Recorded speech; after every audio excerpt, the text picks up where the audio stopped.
youtube.com/jfreshofficial.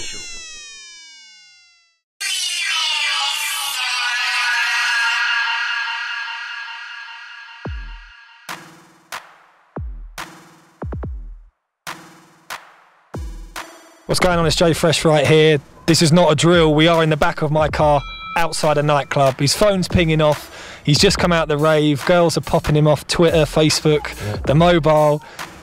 Multi-award winning Mr. B Live right here. What's going on, mate? What's going on, bruv? You alright? Just vibesing out a little bit. Texts are coming through.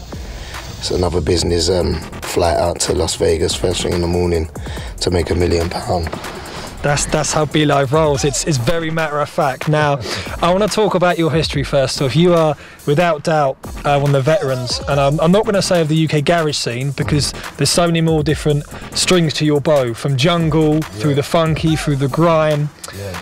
You know, so what is important as an MC to stay relevant, to stay forward thinking, and to stay important? Yeah. What is? Well, I think that you have to move with the times when the times move. Don't be afraid to change. Don't cling on to any one genre or sound too much. And make sure you listen to who's hot at the time being. If you're not keeping up to par with them people, then you need to definitely elevate your game. I would never ever be, every time someone calls me an old school MC, I feel like going mad because old school is someone who still does what they was doing in 1991. I'm definitely not doing that. That's why we said veteran. Veteran's cool. Like, veteran's cool. I mean, it's mad. Like when I think people like say to me, "Yeah, you're a veteran," and I think, "Wow, like okay, you must be obviously young," but to me, like obviously it's Creed, PSG, and CKP. All them guys, they were running the game a long time before I came around. I just think that obviously when people like me and Viper and Heartless came to the game, we brought a different element to what was classically known as UK garage.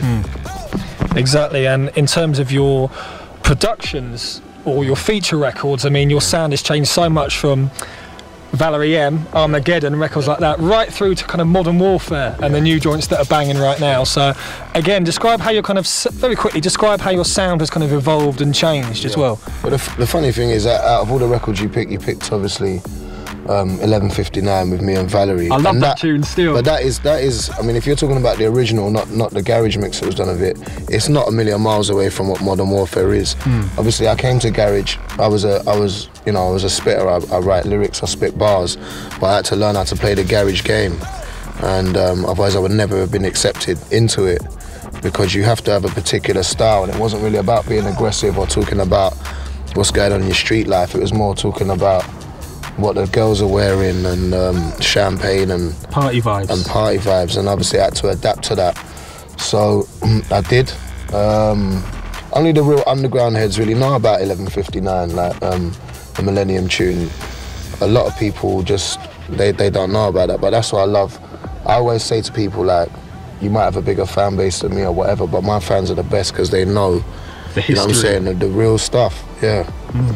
Now, when I talk about MC, I feel that it's almost doing you discredit in a way. I mean, you've touched on how you had to mould your sound and your kind of performances to the market. Yeah. You know, when I listen to records like Modern Warfare and I see the live gigs and, you know, we listen to the compilations. I mean, Street Beats, I can't believe that Ministry of Sound CD is 7 years old now. And you listen to the content, and I think with garage there was a time when, you know, it's quite easy perhaps to stand up, grab a mic and talk about you doing this, that, the other in a negative way. Yeah, but you've never done that. You've been very real, and real's an overused word, but that's something I've always thought about you, B. Well, you know, the thing is, just to cover the people who don't talk what's real in their life, I think everybody's allowed to paint a picture. We all like Scarface, we all like Goodfellas, we all like all of these films. You know, the majority of they are not real. Everyone loves Arnold Schwarzenegger when he's got 16 billion guns and his shit on place because it distracts your mind from what your real life is at the time being. So I don't knock anyone for painting an ultra-violent kind of picture because everyone's been cut up by another car, and at that moment when that car cuts you up, you really feel like you want to do the maddest thing in the world. And I believe as well, all the best music always comes from struggle and pain. You look at any of the great rock bands or, you know, Kurt Cobain's of this world, you know, they're not singing about flowers and roses.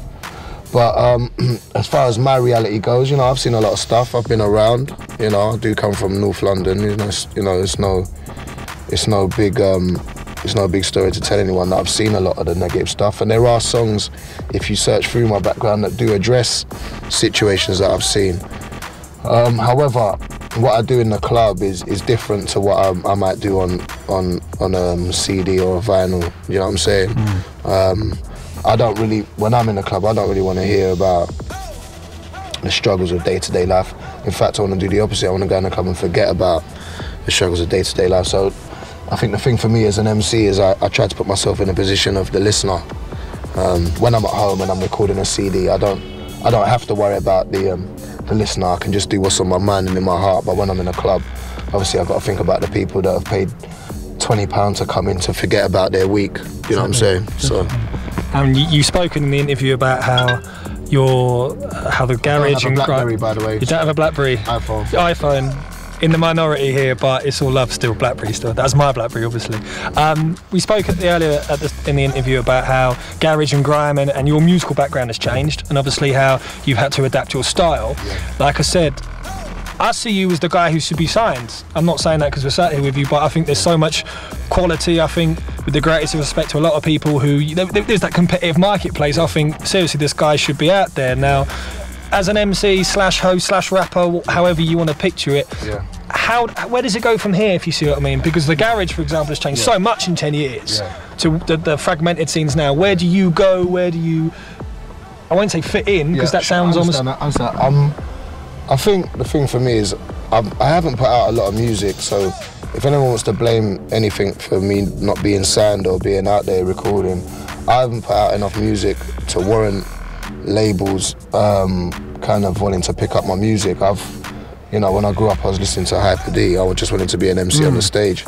So obviously, you know, as you said at the beginning, I came from jungle and I changed to garage, and I conquered garage, and I went on to win all the awards and all that stuff. And because I became a bit kind of stagnant and bored, I went back to being Evil B again, and you know, it's been good for me. I've been flying all over the world the last 2 years doing mad drum and bass shows. It's another world that I want to climb to the top of. But I've really got, obviously, I move in the company of Skepta quite a lot, and it's nice for me to feel inspired by someone, to see their work rate and how much he works, and he's definitely given me a new kind of thirst and hunger to wanna have my music out on the stores as well, so people can hear, do you know what I'm saying, my story, basically. So that is the plan next, to put out a lot of music. He's on Twitter, Be Live. He doesn't have a BlackBerry, but he's an iPhone. Is it ping on iPhone? Is that what you do with each other? No, that's dead. WhatsApp. WhatsApp. Get down with the WhatsApp, but if you ain't got my number, then you can't holler. But Twitter. Twitter.com/BeLive. That's me.